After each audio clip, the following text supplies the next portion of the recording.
The West has been planning to crush China for a very long time. China is preparing to kill Americans, and we've got to prepare to defend ourselves, Empire propagandist Gordon Chang told Fox Business during an interview on Monday. Chang, who has famously spent more than 2 decades incorrectly predicting the imminent collapse of China, bizarrely made these comments while discussing a future attack on Taiwan. Taiwan is, of course, not the United States, and any potential war between Taiwan and the mainland would be an inter-Chinese conflict that needn't involve a single American, and Chang is most assuredly not part of any we who will ever be engaged in combat with the Chinese military under any circumstances. Chang frames his narrative as though China is menacing Americans in their homes, when in reality only the exact opposite is true. The U.S. has been militarily encircling China for many years and is rapidly accelerating its efforts to do so. Just the other day, the Philippines announced the locations of 4 military bases the U.S. will now have access to in its ongoing encirclement operation, most of them in the northern provinces closest to China. Anti-War's Dave DeCamp writes, quote, 3 of the Philippine bases will be located in northern Philippine provinces, a move that angers China since they can be used as staging grounds for a fight over Taiwan. The U.S. will be granted access to the Lilo Airport and the naval base Camilo Oasis, which are both located in the northern Cagayan province. In the neighboring Isabela province, the U.S. will gain access to Camp Melchor de la Cruz. The U.S. military will also be able to expand to Palawan, an island province in the South China Sea, disputed waters that are a major source of tensions between the U.S. and China.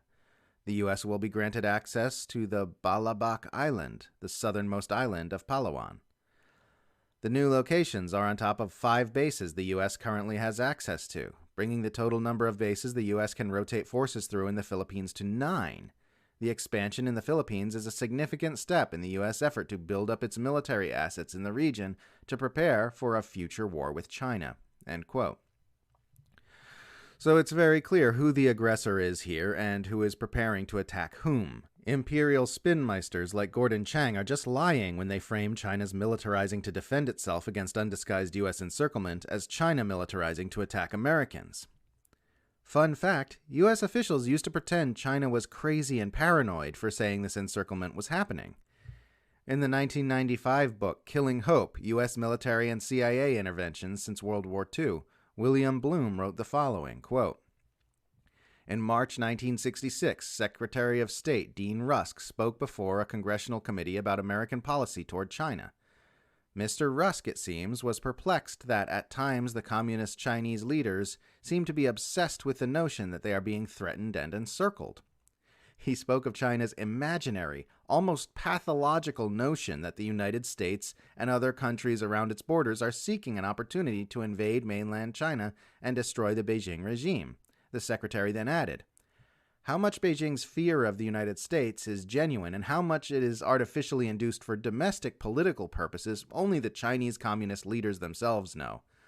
I am convinced, however, that their desire to expel our influence and activity from the Western Pacific and Southeast Asia is not motivated by fears that we are threatening them. End quote. Another fun fact. Thanks to a 2021 revelation by Daniel Ellsberg, we now know that the Secretary of State's comments about how crazy and paranoid China was for thinking the U.S. wanted to attack it came just 8 years after the U.S. had seriously considered acting on plans it had drawn up to launch a nuclear strike on the Chinese mainland. Mainstream Western imperialists of all stripes have for a long time recognized that a hard conflict with China would be necessary at some point in the future if they were to continue their dominance of the world. In his 2005 book, Super Patriot, Michael Parenti wrote that the unipolarist neoconservative PNAC, that's Project for the New American Century, ideology that had by that point taken over U.S. foreign policy was ultimately geared toward a future conflict with China. Quote, the PNAC plan envisions a strategic confrontation with China and a still greater permanent military presence in every corner of the world. The objective is not power for its own sake, but power to control the world's natural resources and markets, power to privatize and deregulate the economies of every nation in the world, and power to hoist upon the backs of peoples everywhere, including North America, the blessings of such an untrammeled global free market. The end goal is to ensure not merely the supremacy of global capitalism as such, but the supremacy of American global capitalism by preventing the emergence of any other potentially competing superpower." End quote. But you can see the twinkle in this looming conflict in the eyes of Western imperialists long before any of this. In a 1902 interview, which was not published until 1966, a year after Churchill's death, Churchill candidly voiced his support for partitioning China at some point in the future in order to preserve the dominance of the Aryan stock over barbaric nations. This is a direct quote. "The East is interesting, and to no one can it be more valuable and interesting than to anyone who comes from the West. I think we shall have to take the Chinese in hand and regulate them. I believe that as civilized nations become more powerful, they will get more ruthless, and the time will come when the world will impatiently bear the existence of great barbaric nations who may at any time arm themselves and menace civilized nations. I believe in the ultimate partition of China. I mean ultimate. I hope we shall not have to do it in our day. The Aryan stock is bound to triumph." End quote. The word partition here means breaking a nation up into smaller nations, i.e. balkanization. To this day, we can see Western imperialists pushing for the partitioning of disobedient nations like Russia and Syria, and we still see this with China in the push to permanently amputate regions like Xinjiang, Hong Kong, and Taiwan from Beijing. China's sheer size, social cohesion, and geostrategic location have long been recognized as a potential problem in the future for Western imperialists who wish to ensure their ability to dominate and control, and now we're seeing that all come to a head. Churchill said of a future confrontation with China, "I hope we shall not have to do it in our day, because that confrontation has always been certain to be horrific, and today in the atomic age this is far more true than it was in 1902. And in fact, we do not have to do it in our day either. We do not have to do it any day.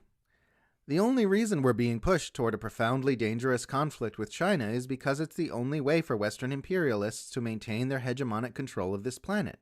But their hegemonic control of this planet has brought us to a point of endlessly escalating nuclear brinkmanship and looming ecosystemic collapse.